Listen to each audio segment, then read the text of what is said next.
El contenido del siguiente programa es responsabilidad de sus realizadores. La Pedagógica Radio presenta Toma Única, confluencias políticas y culturales. Dirección, profesor Ricardo Ruiz. Bienvenidos.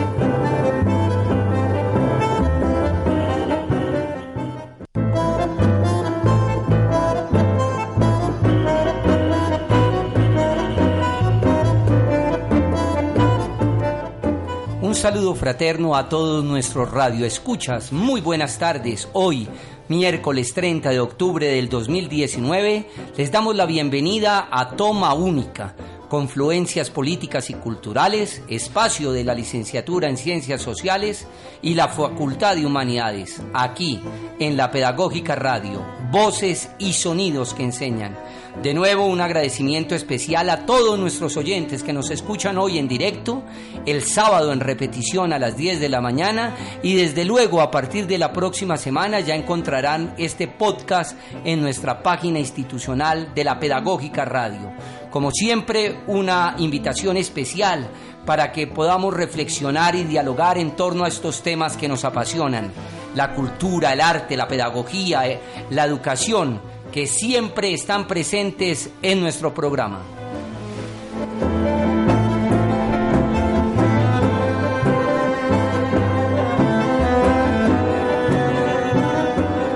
Hoy estaremos hablando de Guayacanal, sí señores, el último libro de William Ospina, una de sus últimas novelas que a partir de las investigaciones sobre su familia nos sumerge en esa Colombia de otros tiempos, de la colonia, de los indios, de los campesinos que en busca de nuevas oportunidades se abrieron paso para esa geografía que de hecho era una geografía muy difícil de nuestro país, para realizar nuevos asentamientos, la llegada de la violencia bipartidista, las alegrías y los sueños y vivencias que retratan la vida de muchas de nuestras familias colombianas.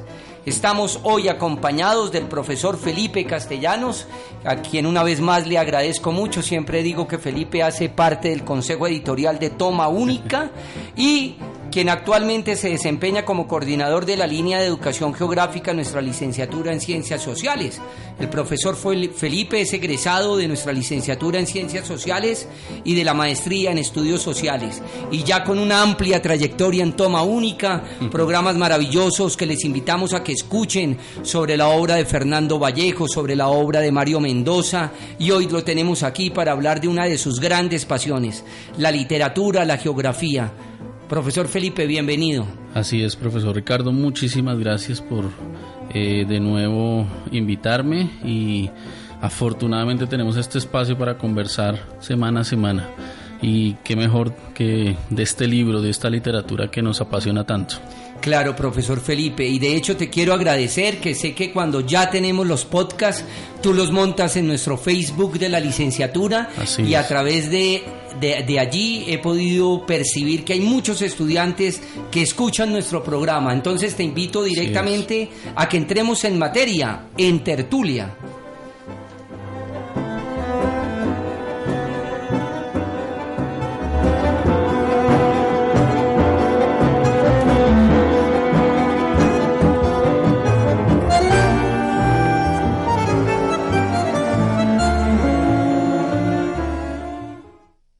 En Toma Única, tertulia.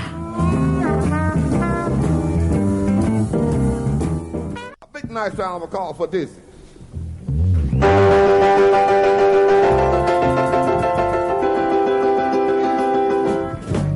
Going to Kansas City. William Ospina es un grande de la literatura contemporánea colombiana. Nacido en Padua, Tolima, de quien recordamos las novelas Ursúa, El país de la canela, La serpiente sin ojos y El año del verano que nunca llegó. Así como muchos libros de ensayo y poesía, nos ofrece nuevamente su talento, como mencionábamos al inicio. Casi es un libro autobiográfico. El libro recoge las vivencias de su familia, tal vez es su libro más personal. Sin embargo, nos permite adentrarnos en la historia y geografía de nuestra Colombia. Felipe, ¿cómo analizas Guayacanal desde la mirada que siempre te apasiona, las ciencias sociales, la geografía, el territorio? Bueno, primero como producto muy interesante, de un escritor muy colombiano. Considero que si en otros países nos leen y se interesan en algún momento por el venturoso trajinar de esta nación perdida en los Andes y entre el Caribe y la Amazonía, pues será William Ospina el que pueda dar un diagnóstico más aterrizado de lo que nos ha pasado en toda nuestra historia, ¿no? Porque él tiene relatos aún de los colonizadores, tiene diagnósticos de la cultura política más reciente, y ahora, gracias al trasegar de su familia cercana y lejana, pues nos da un diagnóstico de ese siglo XX que no se despega del siglo XIX, en una región tal vez perdida, alejada de los centros, pero que representa la cuna de este novelista, de este cronista, de este periodista que siempre es la voz crítica, considero, en tiempos electorales, en tiempos de crisis, en tiempos de movilizaciones, a la que un sector del país escucha porque tiene la experiencia y la destreza de conectar la historia con lo que está pasando en este momento, ¿no? No simplemente dejarlo como acontecimientos ligeros, sino, bueno, sentarnos en un pasado que a veces es trágico, pero que nos invita sobre todo a construir un presente mucho mejor, ¿no? Entonces, esas generaciones de Guayacanal me parece que son ese reflejo, sentarse en la historia, reflexionarla, sabiéndose maduro, para pensar un nuevo país, es fundamental. Me llama la atención, profesor Felipe, cuando hablas que en estos tiempos de crisis, de grandes tensiones, de verdad la voz del poeta, del narrador, es imprescindible, ¿no? Ospina siempre casi ha sido un profeta, un visionario, diría yo. Uno lee, comparte cualquiera de sus textos. Me acordaba ahorita del "Pa' que se acabe la vaina", y en realidad uno siente que está totalmente ligado la historia del país con la historia de este novelista, ¿no? Sí, yo lo conocí muy joven, adolescente, en el colegio, leyendo "¿Dónde está la franja amarilla?", gracias a mis profesores de Ciencias Sociales. Claro que sí. Un ensayo muy lúcido y que habría que leer en ese momento, ¿no? Principios de los 2000, todavía no se había dado todo el gobierno de Álvaro Uribe Vélez, habían esperanzas desde los sectores más democráticos. Se abría el nuevo siglo. Así es, pero luego voy descubriendo un William Ospina que hace gala de la historia, no siendo historiador, pero haciendo gala de la historia de distintos pasajes de nuestra memoria nacional, y acude a unos personajes muy emblemáticos, colonizadores, mujeres, y al fin y al cabo todos nuestros rasgos múltiples que es el país colombiano en América mestiza, por ejemplo. Tratar de hablar de esta confluencia de culturas, de visiones, de tragedias que es al fin y al cabo nuestro mestizaje, pues es una forma, creo yo, de presentar a Colombia ante el mundo. Claro. Sí, somos conflicto, guerra, tragedias, pero también una gente que se ha levantado hecho a pulso, una pujanza de muchísimas obstáculos. Claro. Entonces, que sí. William Ospina lo leo así, sobre todo con esperanza de futuro. Qué bueno.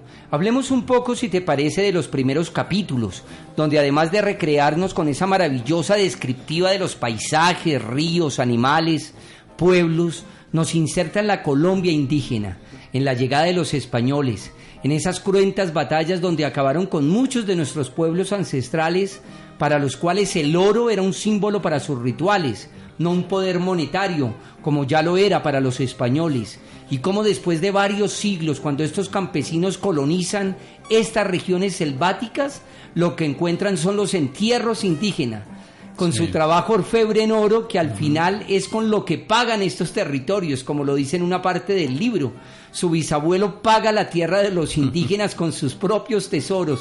¿Qué te parece esta perspectiva, como este plan de fuga que te invito a que construyamos? Si lo pudiéramos reducir a un dicho popular, uno no sabe para quién trabaja, y eso se repite en tierras antioqueñas, ¿no?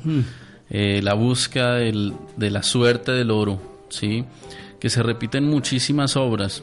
y además no solamente la suerte de encontrar una huaca, de encontrar una riqueza no esperada, sino sobre todo esos caminos labrados por los colonizadores españoles en principio.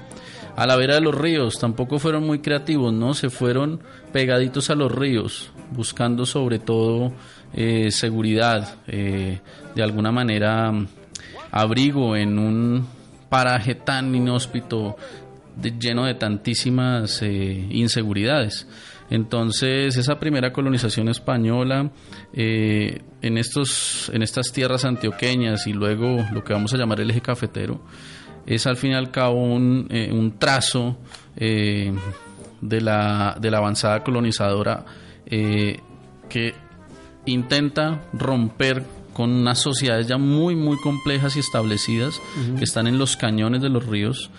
El ejemplo más importante en Guayacanal es el río Guarinó, sí, y el río Gualí. Entonces Jorge Robledo, el encomendado para vencer estas huestes, no solamente es una familia, son gran cantidad de sumas de familias lingüísticas e indígenas, ¿no? Están los marquetaes, están los gualíes, los más belicosos, pero también los más centrados en la tierra y en la labranza.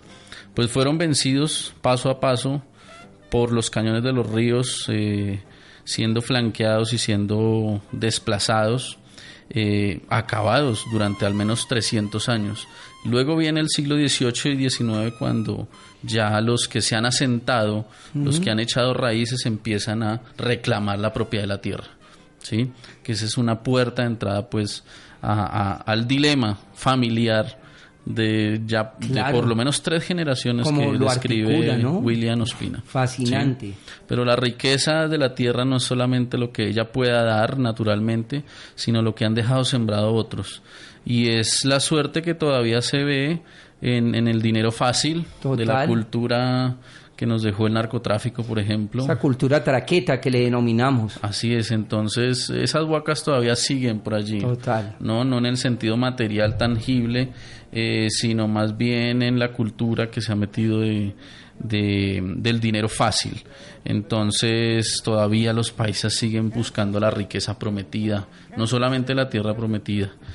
Y esos procesos de colonización pues son bien contradictorios por eso, ¿no? Por un pedazo de tierra, pues el pasado se vende, ¿cierto?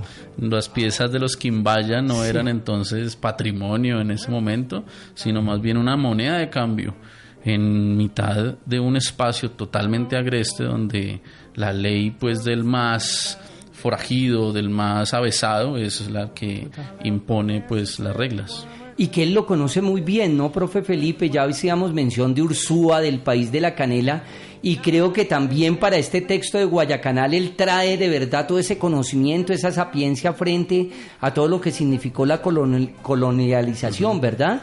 Pensando en eso, quiero compartirte y a todos nuestros oyentes un fragmento del capítulo 6, donde dice lo siguiente: los hombres de Yuldama atacaron en las primeras estribaciones de la cordillera la fortaleza de Santa Agueda del Gualí y forzaron a los conquistadores a replegarse a Mariquita, a la que le dieron el nombre de San Sebastián, para que el santo mártir los protegiera de las flechas de los indios. No sé por qué se piensa que un hombre muerto a flechazos puede ser buena ayuda contra las flechas, pero son los recursos de la magia. Cuando Yuldama acabó con la vida del adelantado Hurtado de Mendoza, el propio fundador de Bogotá, Gonzalo Jiménez de Quesada, volviendo apenas de su expedición frustrada a los llanos del Orinoco, vino a toda prisa a vengar al sobrino y dio muerte a Yuldama. Pero en la batalla también murió Isabel, que se negó a volver donde sus padres y prefirió permanecer al lado de su indio y compartir su suerte. Me parece de una poesía maravilloso este párrafo, ¿verdad? San Sebastián de Mariquita, de hecho, es un pueblo y un asentamiento que se funda sobre una venganza, que se funda sobre un desquite. Por favor, un desquite. A sangre y fuego se arrasan las comunidades del Cañón del Gualí. Muy temprano, antes de 1600. Todavía este país representa muchísimos mitos, muchísimas incertidumbres para los colonizadores.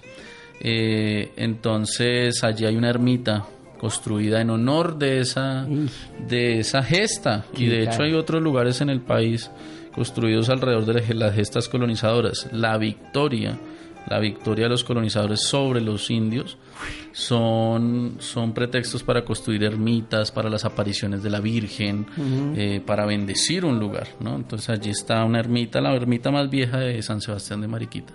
¿Qué tal? Que me imagino que hace parte a veces de las salidas de campo que programas. Por supuesto, es un lugar obligado, hay que visitarlo, ¿no? Hay que empezar a contar el cuento por allí. Claro. Sí, no somos productos simplemente de este presente angustioso, tenemos que buscar nuestras raíces muy adentro. Y vamos yendo y transitando por topónimos muy recientes, realmente muy católicos, españoles, claro. O blanqueados totalmente, ¿no? Nombres indígenas que luego redundan en nombres, por ejemplo, como el nombre de Marquetalia o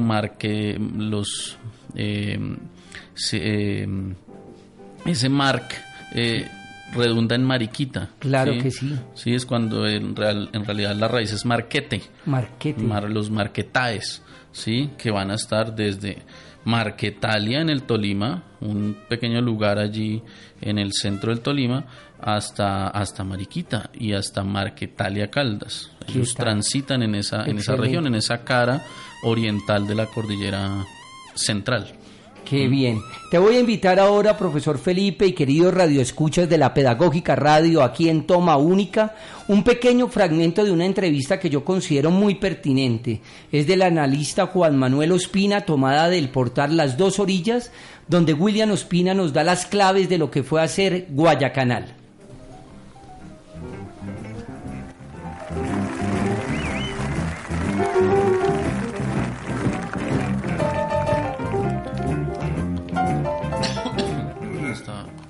Yo creo que ahí está mucho la base de lo que posteriormente fue el desarrollo de tu pensamiento, pues, sobre la realidad del país, sobre sus posibilidades, sobre los problemas, de dónde viene toda esta violencia, de dónde viene esta corrupción, qué perdimos en el camino, qué no hemos logrado recuperar en estos años. Porque yo creo que sí hay la sensación de que este país tiene como un vacío en el alma grande que no hemos podido como encontrarle el camino. Y no sé si vos, que vos tenés una condición muy especial, porque tenés alma de historiador y sensibilidad de literato. Entonces, normalmente los historiadores son terriblemente aburridores y los literatos a vos se les van la imaginación, pero vos logras esa síntesis que yo creo que es absolutamente fundamental, porque si esto no le metemos al análisis un poco de la parte del alma, de lo que es la sensibilidad, lo que es el sentido de la vida, y nos quedamos con frías cifras, creo que nunca vamos a trascender, y vos ahí te haces unos empujones para trascender importante. ¿Cómo te ves vos ahora en vísperas ya de la presentación de Guayacanal? Bueno, para mí ha sido toda una experiencia la de escribir este libro, que es muy distinto de los otros libros que he escrito, porque es inclinarme sobre la memoria personal y sobre la memoria familiar, ¿no? Retomar muchas cosas que se contaron en mi casa y en la casa de mis padres y de mis abuelos a lo largo de las décadas y que siempre me impresionaron desde niño. Y que siguen impresionando. Sí, porque yo creo que para todos nosotros es muy necesario tener la conciencia de dónde procedemos, ¿no? Para mí, desde que yo miraba las montañas del Cañón del Guarinó en mi adolescencia, yo siempre me decía que si yo supiera un poco más cómo empezó todo en esas montañas, me entendería mejor a mí mismo y a lo mejor entendería mejor el mundo en que vivo. Yo me he pasado la vida tratando de descifrar un poco algunas claves de lo que es Colombia y de lo que es América Latina, pero ahora siento que convergen esas preocupaciones históricas y sociales, si se quiere, con la preocupación personal de darle un poco de más nitidez a mi memoria y a la memoria familiar. Entonces he escrito esta novela que cuenta cómo llegaron mis bisabuelos desde Antioquia al norte del Tolima, en esas avanzadas de la colonización de finales del siglo XIX, por un territorio que parecía totalmente despoblado, que parecía en el primer día de la creación, porque durante 3 siglos nadie lo había habitado, entonces una selva espesa ¿No había cubría las comunidades montañas. indígenas allá? ¿O? No, las comunidades indígenas habían sido prácticamente exterminadas por el avance de los conquistadores, particularmente de Jorge Robledo por el Cañón del Cauca, y por el otro lado, desde Mariquita, por Gonzalo Jiménez de Quesada y por Núñez Pedroso. Entonces no quedaban huellas.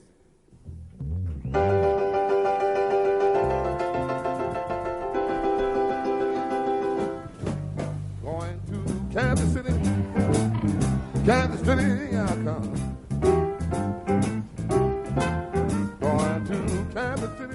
Les recordamos, si quieren escuchar todo el testimonio completo, Portar las dos orillas, entrevista a Juan Manuel Ospina, al maestro William Ospina, hoy desde luego hablando de Guayacanal.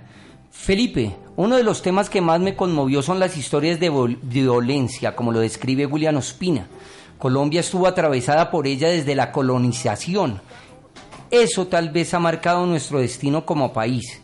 Y esa herencia de violencia de quienes nos colonizaron tendrán responsabilidad con la forma de algunos coterráneos de lograr el poder. ¿Cómo entiendes tú todo esto, toda esta descripción de la violencia? Ya ahorita vamos a hablar de Sangre Negra, del Desquite, de esos personajes icónicos del mal, ¿no? Sí, claro. Sin embargo, la violencia nace de un periodo de paz y quedo muy sorprendido de William Ospina al describir con detalle ese periodo que antecede a la violencia, que es un periodo de paz familiar, de paz local, que no implica pues solamente que no hayan muertos o masacres, sino sobre todo donde se reproduce la cultura antioqueña prácticamente hasta el Valle del Magdalena, allí cerca de Honda y de Mariquita. Entonces esa violencia viene después de un periodo muy largo de reproducción, por ejemplo, de la cultura cafetera, del negocio del café, y donde empiezan síntomas que vienen desde el pasado, con los terratenientes, los que recibieron las concesiones de Aranzazú, por ejemplo, ejercieron violencia durante el siglo XIX muy fuerte sobre los colonos. Empezaron a ser desterrados, a ser minados en su confianza de colono, y digámoslo así, ya estaban acostumbrados a lidiar con forajidos y con bandoleros que incendiaban sus propiedades.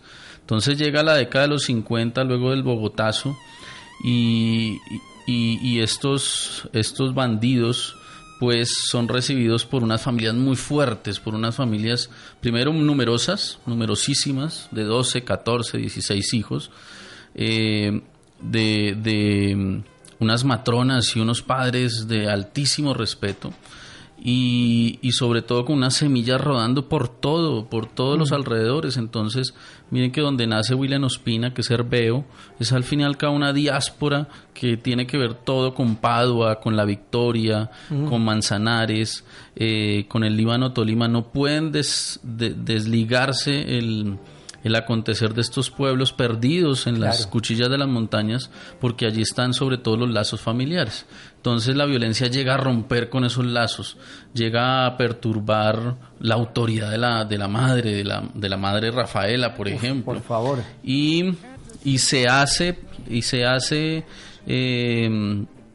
de unas prácticas que ya estaban muy consolidadas, que es por ejemplo la cultura del arriero, el defender las mercancías a la vera del camino, de los ladrones, de los saqueadores. Entonces recuerdo mucho entonces que luego el forajido de la violencia de los 50 va a usar la pinta del arriero, de las 15 posiciones de la lucha del machete, por ejemplo, y se apropia de eso para las sazonadas y para ahora dividir la gente entre rojos y azules, ¿no? Claro. Entonces, eso que dice William, que los pueblos liberales se van a resguardar en las alturas, efectivamente, son pueblos rojos. Es el caso, por ejemplo, de San Félix, de Salamina, y los pueblos azules, los pueblos conservadores más hacia Tierra Media, hacia la Tierra Templada, pues sobre todo en busca de resguardar la vida. Los caminos ya estaban puestos, ¿no? Los caminos ya habían sido labrados desde finales del siglo XIX, pero ahora la violencia los dota de una novedad, y es sobre todo la violencia política, que no tiene que ver con la tradición de la cultura antioqueña. Es un dato que se imprime gracias a los gamonales locales, a los terratenientes, a la propiedad de la tierra. Pero que no se da solamente en Antioquia, ¿verdad? Como Así lo menciona, sino Valle del Cauca, el interior, Boyacá, Cundinamarca. Yo leyendo esta obra, es curiosísimo cómo la tierra templada colombiana se parece tanto en los Santanderes, en Boyacá. Claro.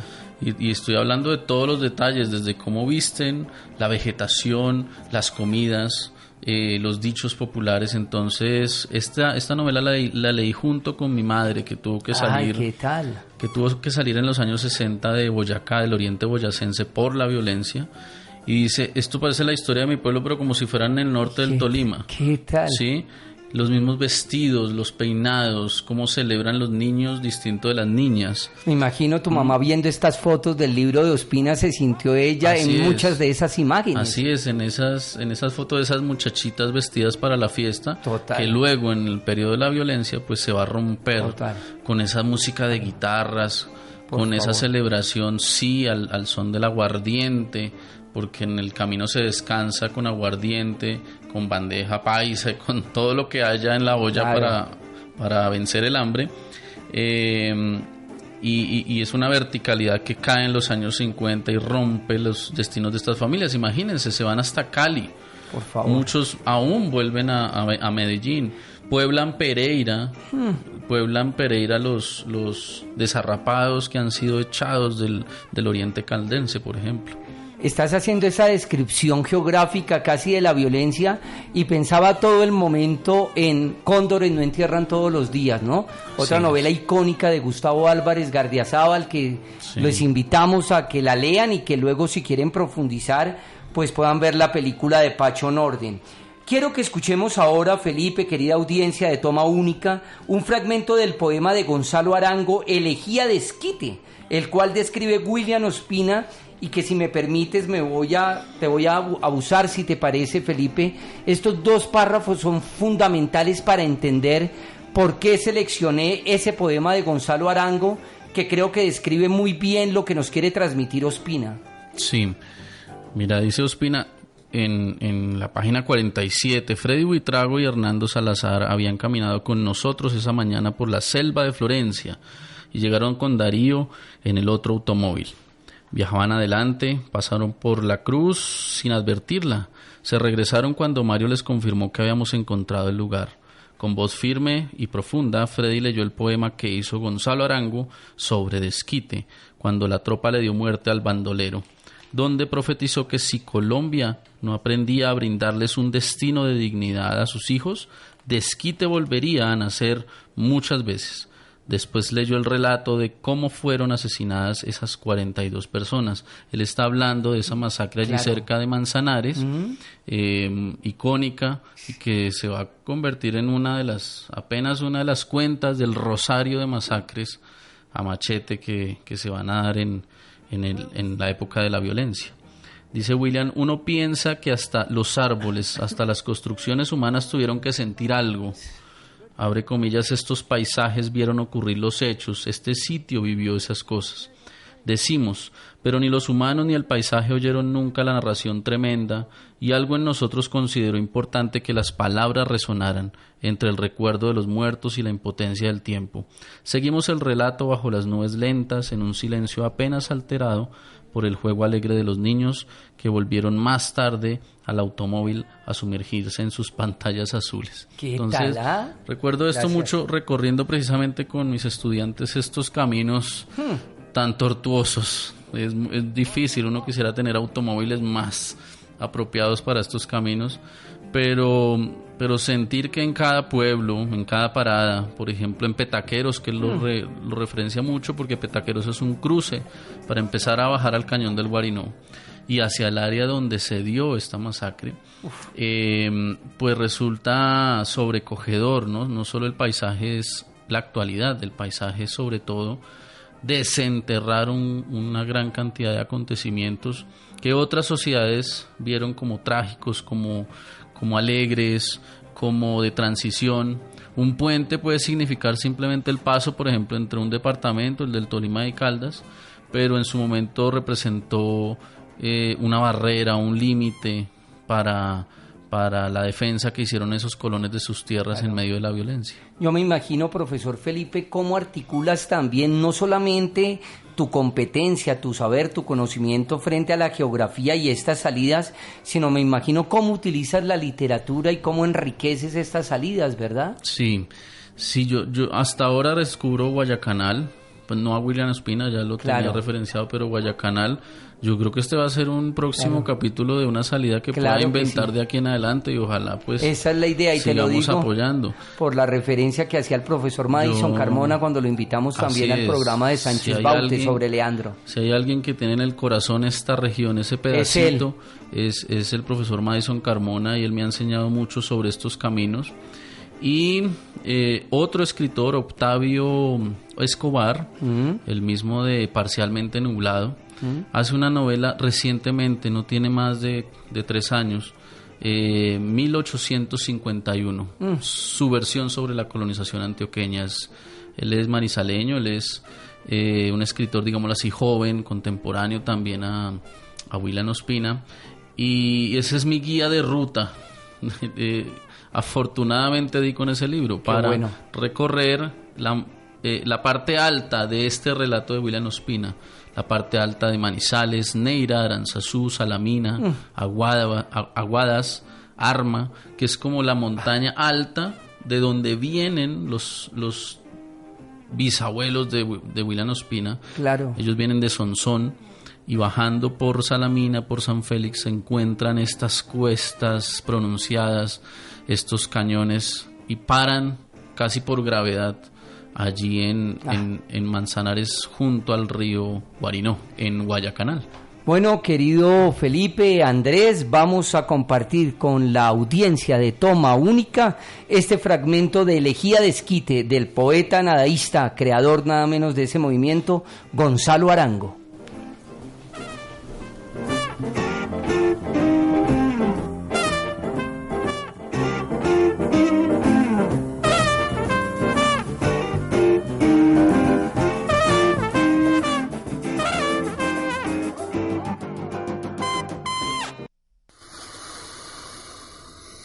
Él era un malhechor, un poeta de la muerte, se llamaba Desquite.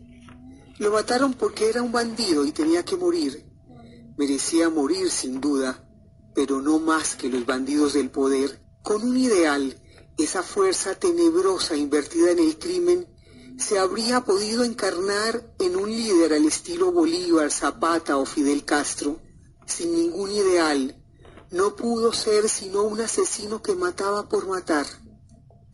No dudo que tal vez, bajo otro cielo que no fuera el siniestro cielo de su patria, este bandolero habría podido ser un misionero o un auténtico revolucionario. Se había hecho guerrillero cuando casi era un niño, no para matar, sino para que no lo mataran, para defender su derecho a vivir. Yo, un poeta en las mismas circunstancias de opresión, miseria, miedo y persecución, también habría sido bandolero. Creo que hoy me llamaría General Exterminio.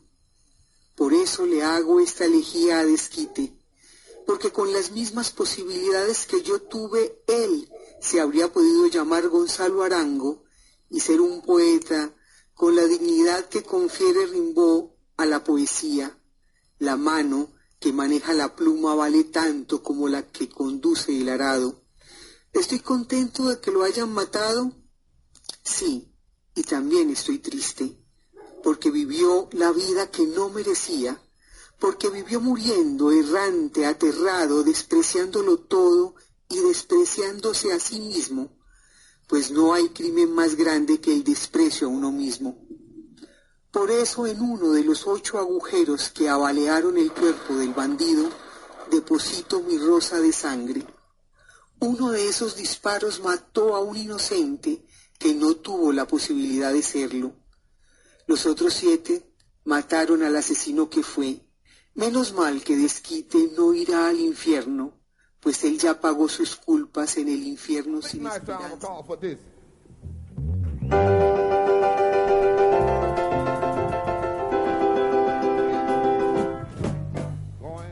Este libro es una novela. Todo lo que se cuenta en él, si fue verdad alguna vez, ahora es un sueño. Y todos cuanto habitamos en él, seremos sueños. Amigos de Toma Única, Confluencias Políticas y Culturales, estamos hoy presentando el libro de William Ospina, Guayacanal. Les invito a que escuchemos unos mensajes institucionales de nuestra Pedagógica Radio y ya regresamos.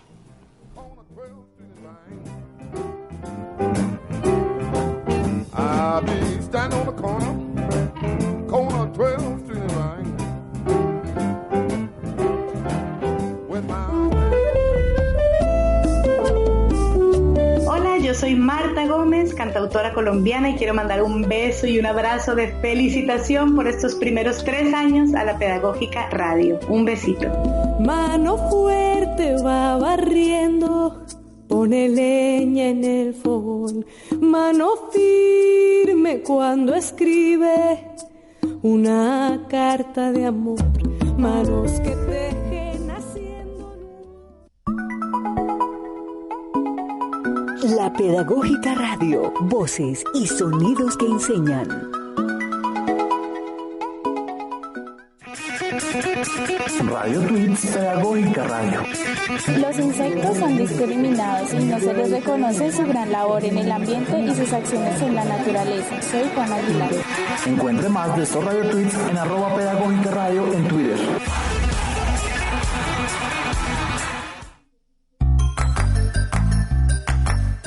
Desde la cabina de la Pedagógica Radio, los colegios también son protagonistas. Mi nombre es Adriana Parra, soy docente del Colegio Manuel Elgin Patarroyo. Me encuentro en la Pedagógica Radio con 6 estudiantes, compartiendo la experiencia de quienes hacen parte del proyecto, acercándonos y capacitándonos para iniciar con nuestra emisora escolar, creyendo que estos espacios deben potenciar más escenarios y motivar a la comunidad educativa a trabajar en pro de la misma. Gracias.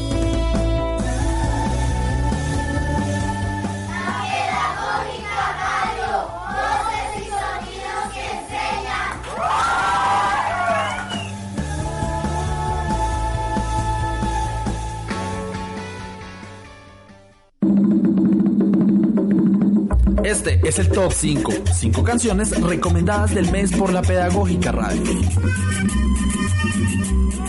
Top 5. Paseo Bogotano. Jorge Juglares.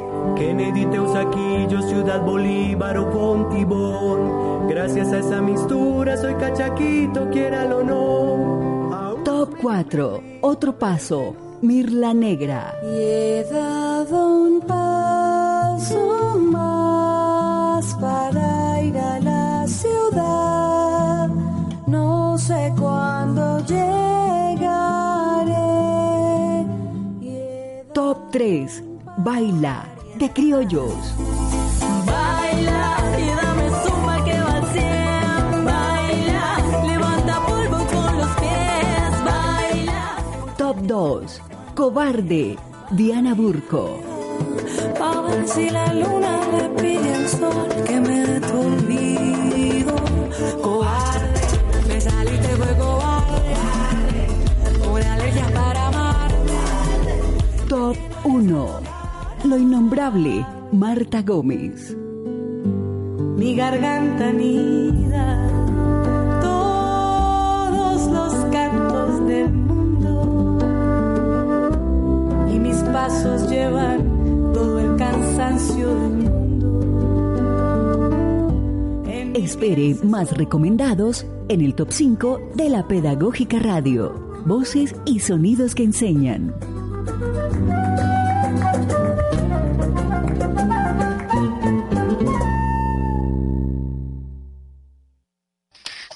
Síguenos en Facebook como La Pedagógica Radio. Universidad Pedagógica Nacional Sin Fronteras.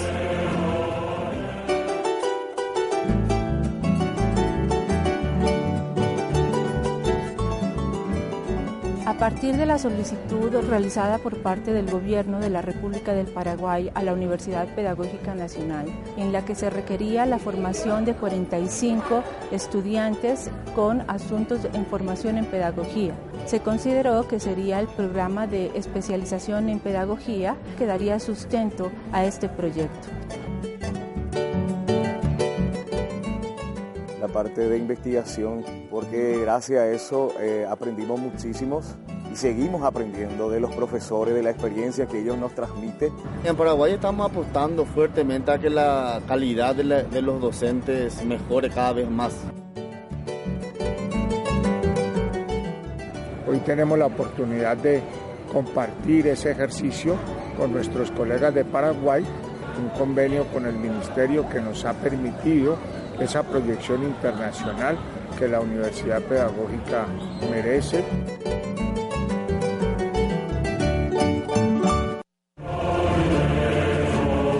Universidad Pedagógica Nacional Sin Fronteras.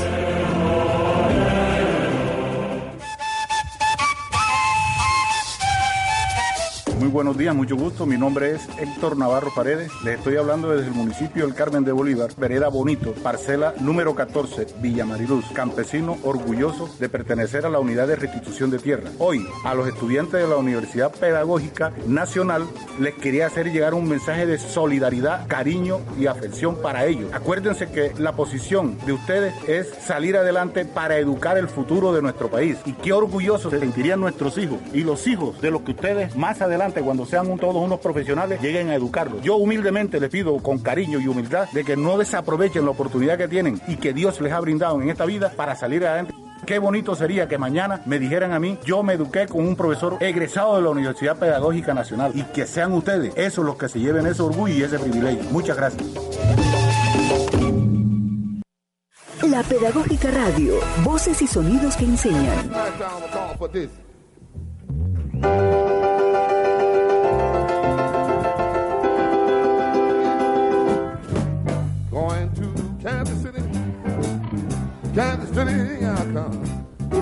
Amigos de Toma Única, recuerden que este programa lo pueden escuchar el sábado en repetición a las 10 de la mañana y a partir de la próxima semana en los podcasts. Ya tenemos los 56 podcasts de todas las temporadas que hemos realizado este programa, que hacemos con muchísimo cariño, con muchísima pasión, porque son temas que creemos pertinentes, vigentes en los procesos educativos que llevamos a cabo. También quería decirte, Felipe, que la novela nos lleva por momentos de alegría, sobre todo la que pudieron tener los campesinos antes de los años 50. Nos relata lo importante que fue la música, como su bisabuela traía cuando visitaba a uno de sus hijos música de Medellín, lo que significó para su abuelo ser músico y cómo negó a sus hijos el serlo, para que no se volvieran parranderos. Así que de todas formas todos aprendieron a tocar guitarra, la cual su padre tocaría hasta su muerte. Y en cierto modo nos recuerda que somos un pueblo que, a pesar de tanto dolor, la música y nuestra idiosincrasia nos salva, siempre nos han mantenido en la esperanza. Así es, y afortunadamente en un país sin vías de comunicación en ese momento, primera mitad del siglo XX, es la música, es la radio, es la vitrola, son los discos que aún vienen desde afuera, ¿no? Del tango, por ejemplo. Por favor, fuerte en toda esta región. Empiezan, como lo dice William Ospina, a tejer, a unir retazos tan distintos como el Caribe, con este mundo andino que tiene distintos ambientes también, la Amazonía. Entonces esos aires del Caribe, por ejemplo con Buitraguito, se cuelan en los cañones de la cordillera central. Claro. Y alegran a estos campesinos melancólicos de cuerdas, de guitarras, de bohemia, porque eso es lo que va a fundar esta colonización antioqueña, unas músicas, esa huasca, esa raspa, esa música de carrilera, que viene por supuesto de los instrumentos españoles, pero que también canta sobre todo el lamento del campesino en busca de tierra. Sin ponernos nostálgico, te voy a invitar a que nos pongas en contexto cuando el maestro William Ospina nos habla de Guillermo Buitrago, porque desde luego vamos a escuchar la víspera de Año Nuevo, ya que estamos a puertas de un tema icónico, ¿no, Felipe? Yo creo que este tema tiene más de 70 años y para nada es anacrónico. En todas nuestras casas colombianas se sigue escuchando la víspera de Año Nuevo. Así es, ¿no? Que suene, porque mi madre aún decía, mi madre que ya tiene sus buenos años, dice, ese disco por lo menos tiene más de 40 años. Entonces, si une a un país totalmente fragmentado en la celebración del Año Nuevo, es porque se empieza a construir la idea de nación apenas en la década de los 40 en Colombia. Cuando llegó a las fincas del Tolima y de Caldas y a los oídos de Rafaela, la música festiva de Guillermo Buitrago, un muchacho flaco y rubio que cantaba con voz campesina los aires alegres del Caribe. No podían saber que esa música aliaba el ritmo desenfadado y conversador de las aldeas del Caribe con el sabor de los pueblos de Antioquia, lo que tú mencionabas, y que ese muchacho fiestero era hijo de primos suyos, que también habían emigrado, pero no a las selvas del sur, sino hacia el resplandor de los litorales.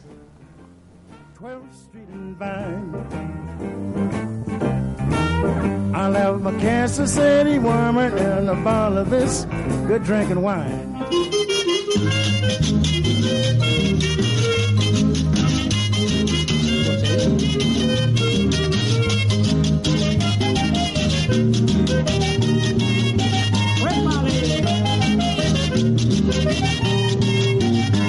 La víspera de Año Nuevo, estando la noche serena.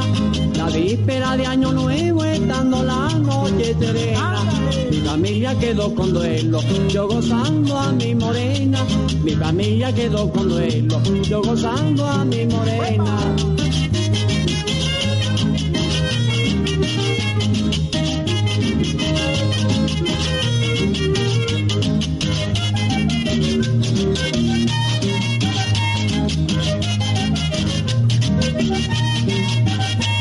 Te vengo a felicitar con el cuerpo y con el alma.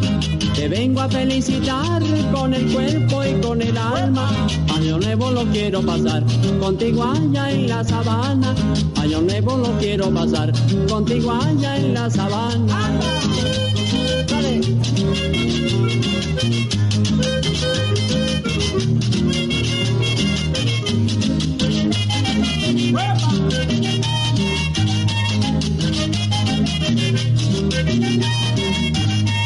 Primera noche de enero yo me felicité bien. Primera noche de enero yo me felicité bien. Ella dijo vámonos ligero, yo te quiero complacer. Ella dijo vámonos ligero.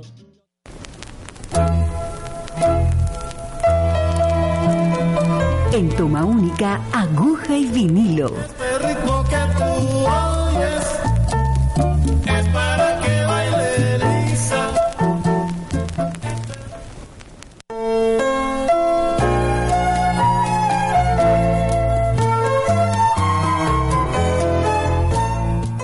Como es habitual en este segmento de nuestro programa, le damos un espacio al vinilo, dándole un homenaje a ese bello sistema sonoro, buscando rescatar el LP, el acetato. He traído un disco que está dentro de mis afectos, ya que me lo regalaron grandes amigos en mi cumpleaños, el 30 de junio del 95. Fabio Rojas, que en paz descanse, Tirso y Aníbal Gallego. Es un álbum de 3 discos, pero tiene un tema que hace alusión el maestro Ospina de una forma extraordinaria. Miltiño en un rincón del alma. Te invito, profesor Felipe, para que nos leas ese fragmento. Dice William Ospina: a ella dejé de verla sin despedirme, cuando escapamos de Padua. Como en un relámpago, volvimos a encontrarnos en 1967. Por esos días sonaba la canción En un rincón del alma, cantada por Miltiño. Fue como una aparición, porque si Cecilia había sido la niña más bella de mi niñez, ahora era una adolescente espléndida que parecía escapada de una estampa de ninfas del agua. Después nos perdimos casi 40 años y en ese tiempo también perdió en la avalancha de Armero a su hijo adolescente. Al encontrarnos de nuevo, lloraba viendo a mi padre y oyéndolo cantar. Había perdido al suyo hacía medio siglo, y como ellos fueron tan cercanos, Cecilia veía físicamente la ausencia de su padre y se le partía el corazón. Amigos de Toma Única, Andrés frente al tornamesa, en un rincón del alma, Miltiño haciéndole un homenaje aquí por Guayacanal.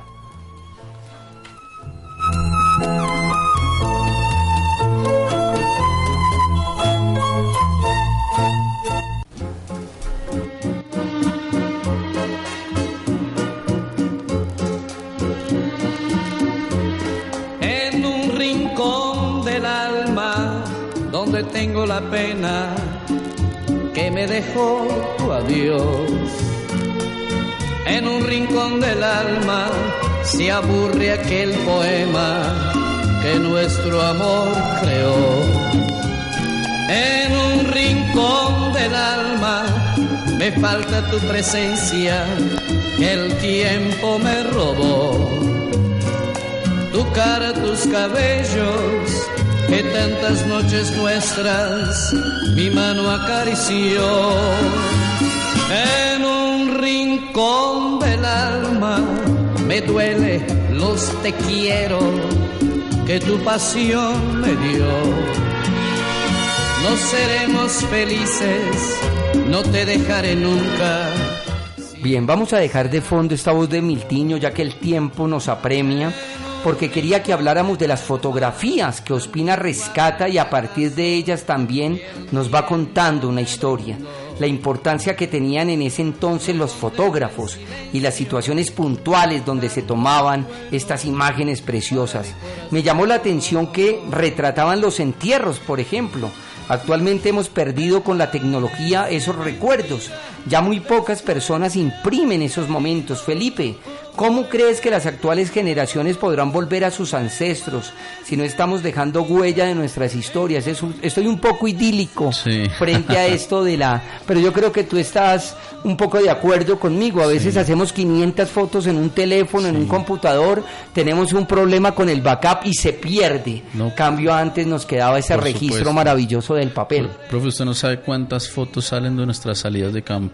Cientos de fotos, de paisajes muy bellos, de personas entrañables, hasta de la flora y la fauna, ¿no? Total, claro. Y se pierden tan fácil, ¿no? Cuando se daña un dispositivo. Yo creo que es muy importante tenernos aquí en la memoria visual de una nación como Colombia que se está construyendo todavía, de múltiples regiones y múltiples experiencias. Considero que las personas deben fijarse cada vez más en su mente, en su imagen visual, en su memoria visual, con el fin de transmitir a las nuevas generaciones los paisajes que hoy estamos construyendo, las regiones y territorios que hoy estamos modificando. Esas hermosas fotografías que están en sepia y en blanco y negro en Guayacanal, hoy deben tomarse actualmente en una región atravesada, por ejemplo, por los megaproyectos hidroeléctricos, por ejemplo, de la Miel, la Miel 1 y la Miel 2, que aprovechan la fuerza gravitatoria del río Guarinó y del río Gualí. Hay una crisis ambiental muy importante en esta cara de la cordillera hoy, y esos mismos campesinos, esas primeras generaciones de Guayacanal, esos campesinos de una vida rural muy profunda, del auge del café, y también de la pobreza de los caminos y del tiempo largo en recorrer esos caminos, pues hoy entregan la memoria a estos campesinos que tratan de sobrevivir con el café.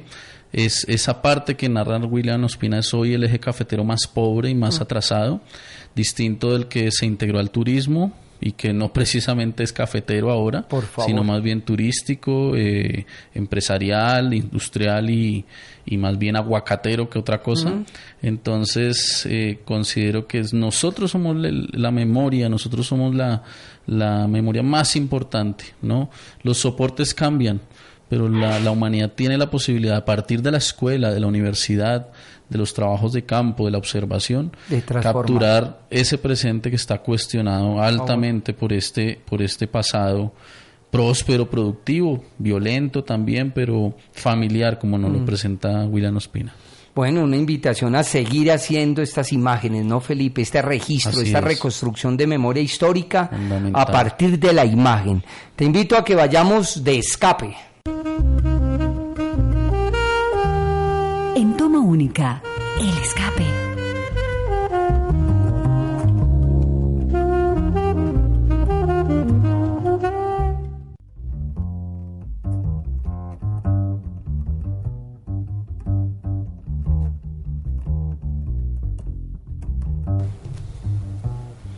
En el cierre de nuestro programa traemos la literatura, el cine, la música, el teatro, las artes plásticas, la fotografía, esas recomendaciones que nuestros invitados quieran hacer a nuestro público.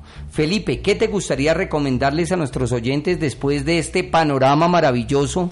Que la invitación esencial sería que leyeran Guayacanal, ¿no? Todos nuestros maestros, estudiantes, compañeros, personal administrativo y audiencia que nos sigue a través de la página cuando ya queda nuestro programa en podcast. Por supuesto, y complementarlo con la lectura de 1851 de Octavio Escobar, de La Casa de las Dos Palmas, fundamentales novelas para entender la colonización antioqueña. Un ensayo, un libro de ya vieja data y que se convirtió en pretexto para desarrollos muy importantes en la historiografía colombiana y en los estudios sobre el territorio, que es del geógrafo norteamericano James Parsons, La colonización antioqueña en el occidente de Colombia. Ha sido prologado, ha sido revisado y todavía el modelo de James Parsons es fundamental para entender el poblamiento de esta región y cómo pueblos perdidos en la selva, por ejemplo, de Florencia o en la selva del Quindío, hoy son rastro de que una cultura muy homogénea, familia a familia, primos a primos, fueron llevando a cabo una empresa de caminos. Hay otro libro muy interesante, La colonización antioqueña, de Eduardo Santa, también una historiografía cultural muy muy interesante. Y bueno, ya quisiéramos volver a ver la telenovela, hermosa telenovela. Claro que sí, La Casa de las Dos Palmas, maravilloso. Si hay fotografías aquí en este libro, tienen que ver directamente con el vestuario de esa telenovela. Cuando se hacían unos libretos muy poéticos. Unas en este producciones país, que incluso me das pie como para hablar, Felipe, excúsame, del nuevo seriado que estamos teniendo de Bolívar, ¿no? Yo legitimo, qué bueno que estos canales privados, RCN, Caracol, más allá de hacer un reality, un concurso, le apuesten a una producción, ¿no? Entonces yo quisiera recomendarles dos elementos fundamentales. Uno, el primer seriado que se hizo en este país en exteriores, lo dirigió Jorge Ali Triana, y Bolívar, el hombre de las dificultades.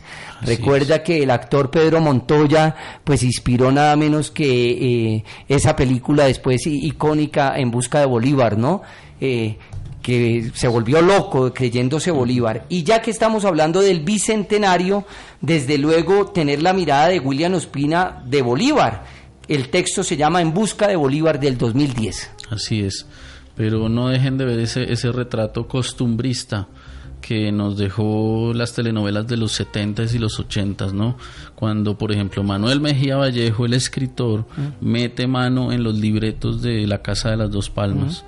Nada más que el corazón y el alma del escritor para llevar, por ejemplo, a Vicky Hernández a ser una mujer abnegada de la colonización antioqueña en relación con esos hombres recios de los caminos. Entonces, fundamental ver en distintos lenguajes esta producción que hoy conversamos con Guayacanal. Profesor Felipe Castellanos, de nuevo muchas gracias por atender mi invitación aquí a los micrófonos de la Pedagógica Radio y en especial de Toma Única. Muchas gracias, profesor, y qué bueno seguir conversando con usted, tener estos espacios.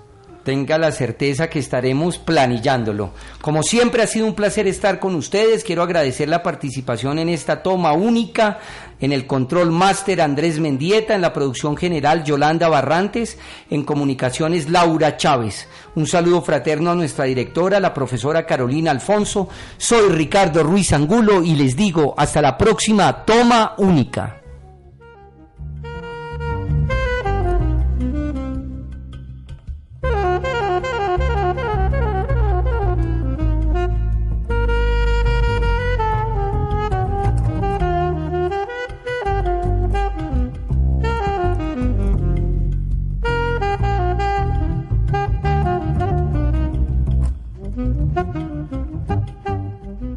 Este programa es parte de los contenidos educomunicativos de la Pedagógica Radio, disponibles para usted al aire y en formato podcast a través de radio.pedagogica.edu.co. Quédate con las voces y los sonidos que enseñan de la Pedagógica Radio.